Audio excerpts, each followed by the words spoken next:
बिहार के गया और पश्चिमी चंपारण जिले में चुनाव आयोग की फाइनल वोटर लिस्ट में गड़बड़ी सामने आई है। इसने न सिर्फ एक बार फिर इस पूरी प्रक्रिया पर सवाल खड़े कर दिए हैं, बल्कि वोटरों को चुनाव से पहले गहरे संकट में भी डाल दिया है।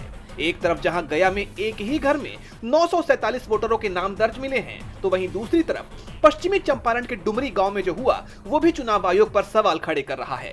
दरअसल डुमरी गांव के गरीब राम और उनके परिवार के 4 सदस्यों समेत गांव के 15 जिंदा लोगों को ड्राफ्ट वोटर लिस्ट में गुजरा हुआ बता दिया गया था। जब ये गलती सामने आई तो चुनाव आयोग के अधिकारियों ने आश्वासन दिया था कि 30 सितंबर को जारी होने वाली फाइनल लिस्ट में ये गलती सुधार ली जाएगी।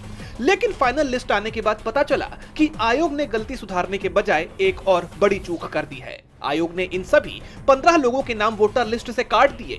गरीब राम जैसे मजदूर वर्ग के वोटर अब दर दर भटकने को मजबूर हैं। उनका कहना है कि हम तो हमेशा से वोट देते आए हैं, मजदूरी करते हैं, अब वोटर लिस्ट में नाम जुड़वाने के लिए कहां-कहां दौड़ते फिरेंगे। अब सवाल उठता है कि ये चुनाव आयोग की लापरवाही है या फिर जानबूझकर की गई गलती।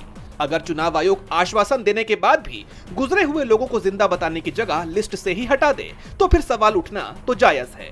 आयोग के इस रवैये पर ही विपक्ष लंबे समय से उसे घेरने का काम कर रहा है। अब सवाल यह है कि क्या इस लिस्ट पर कोई सुनवाई नहीं होगी, क्योंकि सुप्रीम कोर्ट भी कह चुका है कि अगर इस प्रक्रिया में कोई भी कमी या गलती पाई गई तो फिर पूरी एसआईआर प्रक्रिया को ही रद्द कर दिया जाएगा।